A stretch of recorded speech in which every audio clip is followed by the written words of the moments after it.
তোমাদের মধ্যে কোনো ঝামেলা হয়েছে? না, এটা কেন মনে হলো? জানি না, এমনিতেই মনে হলো। তুমি তো এমনিতেই খিটখিটে স্বভাবের। ভাবলাম ব্যাপারটা জেনেছো নাকি। কি? ওই যে সেই ব্যাপারটা, এলিফ যে প্রেগনেন্ট সেটা। কি বললে? কি আবার, এলিফ প্রেগনেন্ট। ওরা কোনোভাবে ডালগুলো ওভেনে ঢুকিয়ে দিয়েই ওগুলোর কথা ভুলে গেছে। মানে তুমি কি সত্যি বলছো ভাইয়া? হ্যাঁ হ্যাঁ, সত্যি বলছি। হয়তো জুলফিকার তোমার কাছে ব্যাপারটা লুকাচ্ছে, কিন্তু ওরা এখনো দেখা করছে।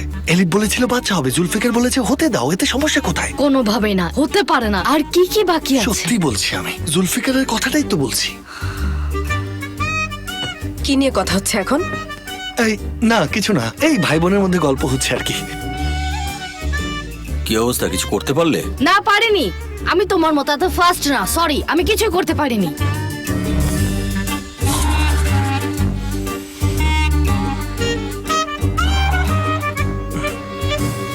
জুলফিকার, চলো আমরা ওদিকে যাই। চলো চলো চলো।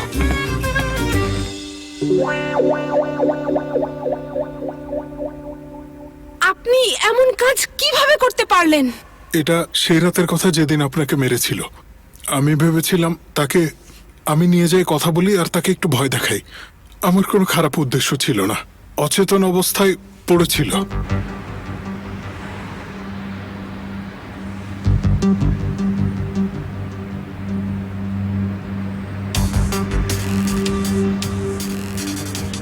হ্যাঁ, আই! গাড়ি চালাচ্ছিলাম, সে উঠে পড়লো। পেছন থেকে আমার গলা চেপে ধরে আমাকে প্রায় মেরেই ফেলেছিল। শোন, আমার বউয়ের সাথে ফষ্টিনষ্টি করিস? আমি বেঁচে থাকতে এটা কোনোভাবেই হতে দেব না। আজ তোর আমি একটা ব্যবস্থা করেই ছাড়বো।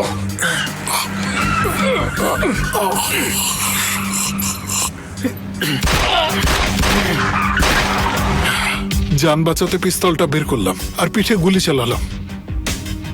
সেও মারা গেল।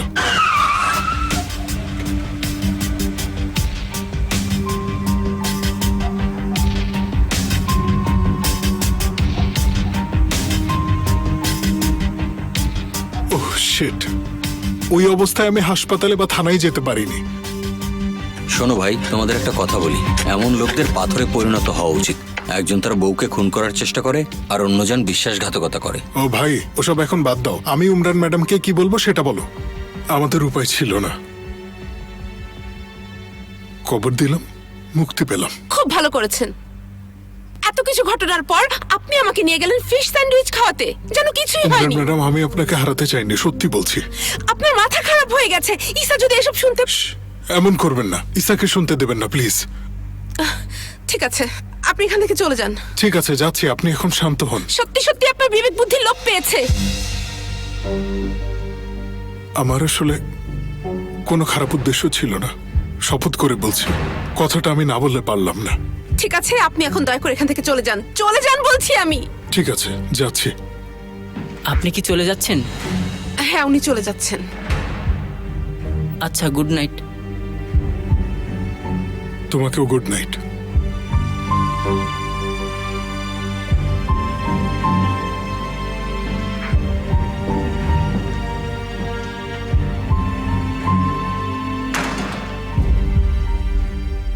জুলফিকার, তোমাকে একবারই জিজ্ঞেস করব,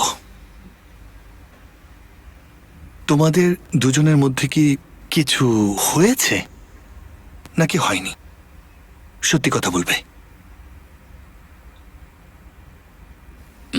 আমরা দুজন আসলে এখনো ভালো বন্ধু। তাহলে তো বেশ, তাহলে বেশ ভালো, খুব ভালো কথা। আচ্ছা, কিন্তু এর মধ্যে আমি একটা প্রেম দেখতে পাচ্ছি।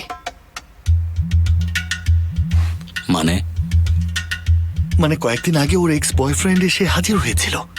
আমি ওকে একপাশে ডেকে নিয়ে বললাম, তুমি এদিকে এসো, তোমাকে একটু দেখি। ছবিও তুলেছিলাম। ফেরিয়াকে বললাম, কি লজ্জাজনক। জুলফিকার আছে, সে হচ্ছে আমাদের হৃদয়, আমাদের আত্মা। এ ধরনের বিশ্বাসঘাতকতা কিংবা এ ধরনের ঘটনা ঘটা একদমই উচিত না। আমি তাকে বললাম, তোমার এই পথ থেকে সরে আসা উচিত। এটা পরকীয়া না? হ্যাঁ, মেয়েটা ভীষণ পাগল, একদম পাগল।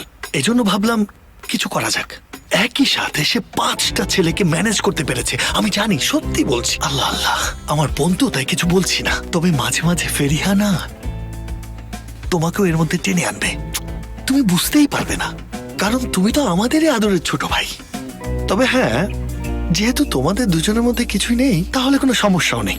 ভালো ভালো। ওহ, আমি সত্যিই খুব ভয় পেয়েছিলাম, খুব ভয়। ভাগ্য ভালো আমরা অল্পের জন্য বেঁচে গেছি। আমি আবার কি একটু মুখ ধুয়ে হ্যাঁ অবশ্যই, যাও যাও যাও।